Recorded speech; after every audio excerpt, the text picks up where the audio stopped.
Սիրելի հայրենակիցներ, անկեղծ երկրորդ այս օրակարգի շուրջ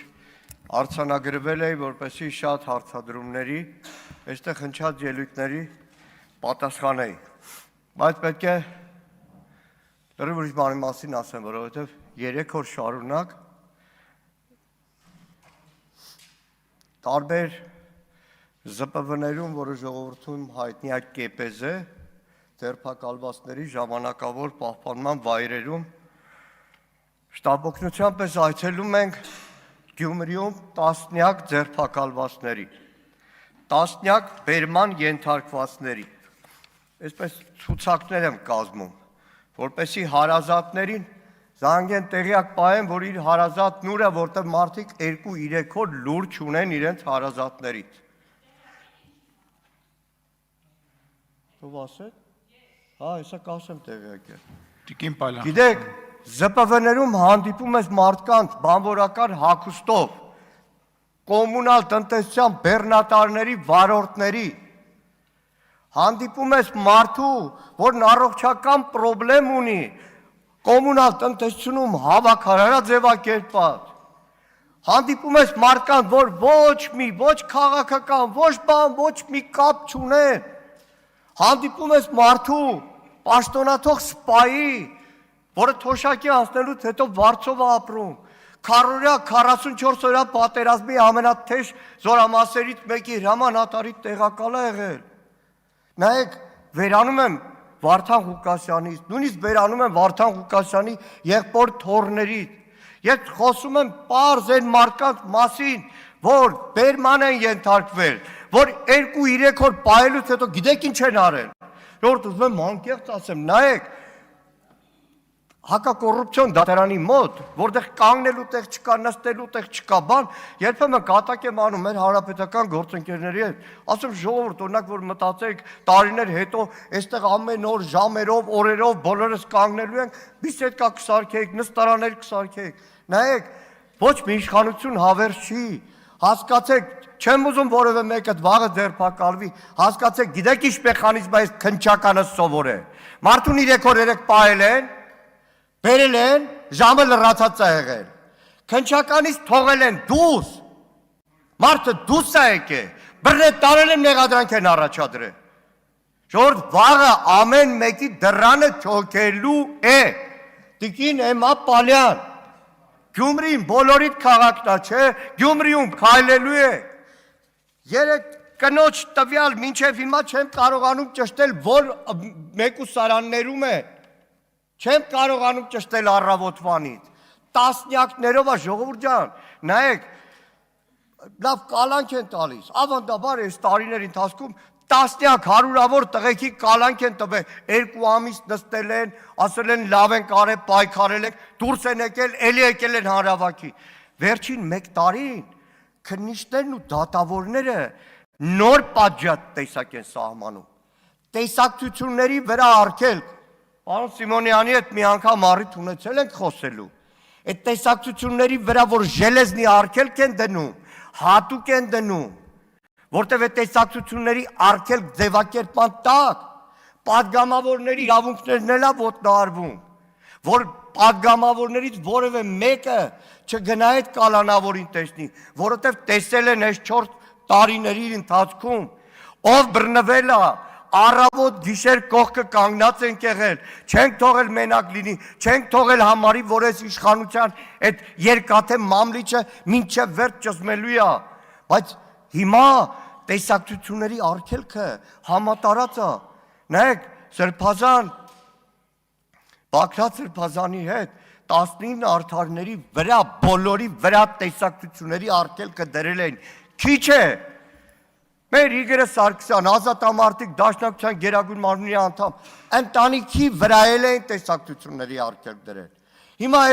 3 առաջ օրը, շփ, թփ, Գյումրի դատարանում, չխ, տասնյակով կալանքներ են տալիս, լավ, համարեմ զանգվածային անկարգության մասնակից, համարեմ ցույցի մասնակից, համարեմ ոստիկանին վատ խոսք ասած, լավ այդ մարդկանց տեսակցությունների արգելքը ինչի են դրել,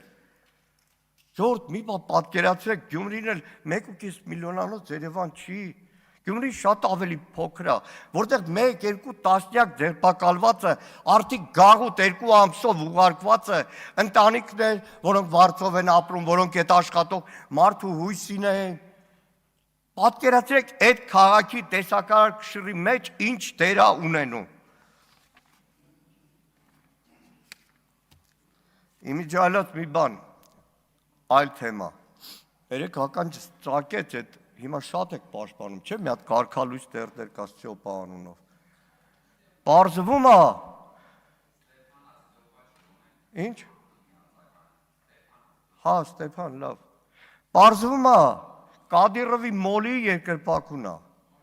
Գնացեք, պաշտպանեք Կադիրովի մոլի երկրպագուին։ Գնացեք ու պաշտպանեք կարգալույց եղած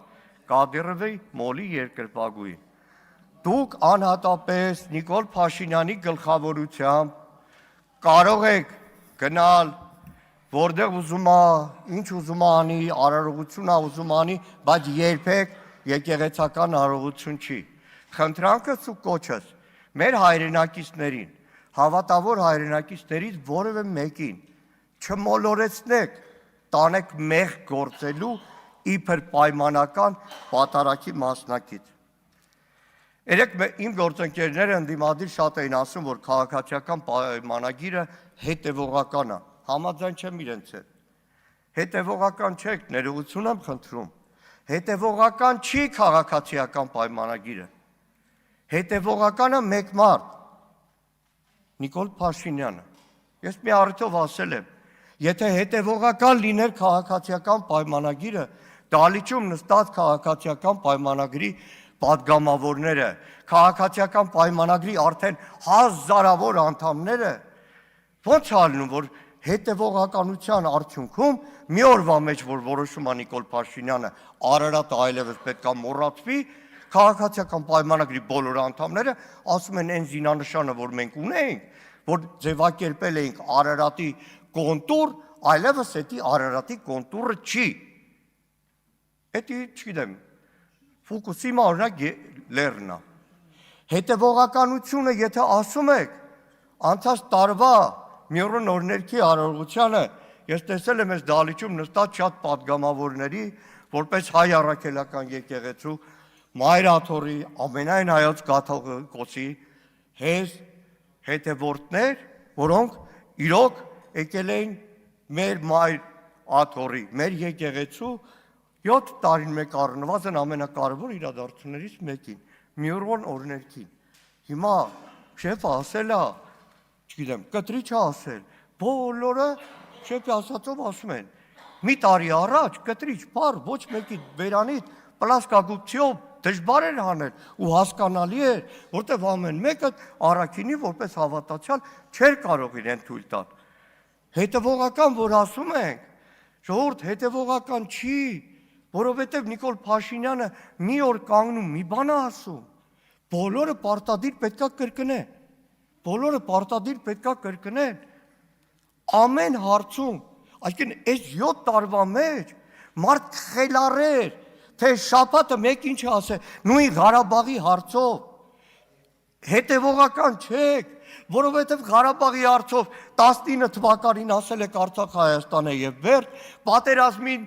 ասել եք հաղթելու ենք, ֆորմեկը հակած, նկարված, Արցախ գնացած, 21 թվականին ասել եք դե բանակցություններում պրոբլեմ կար, 22 թվական մի բան, 23, 24, 25-ին մեկ էլ եկել է, Նիկոլ Փաշինյանը ասել է մենք Ղարաբաղից հրաժարվանք, որ մեր պետականությունը պաշտպանենք, բոլորը կրկնում են, դա հետևողականություն չի։ Ու վերջում, էլի երեկվային պատմական էքսկուրսի, նայեք,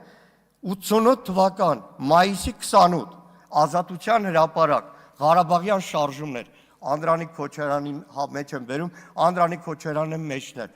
երբ որ մայիս 28-ին Մովսես Գորգիսյան, հանգուցյալ Վարագ Առաքելյան, Ռապայել Իշխանյան, այսօր կա Ռապիկ Համբարձումյան, Մեխակ Գաբրելյան, անկախության օրն էին ուզում նշեին, այդ օրվա Ղարաբաղյան շարժման ղեկավարները բեմի վրա չէին, որտեվ իրանք համաձայն չէին դրա, ու այդ օրը Մովսես Գորգիսյանը, որ ասեց, դե վերջապես պարզեք այդ եռագույնը,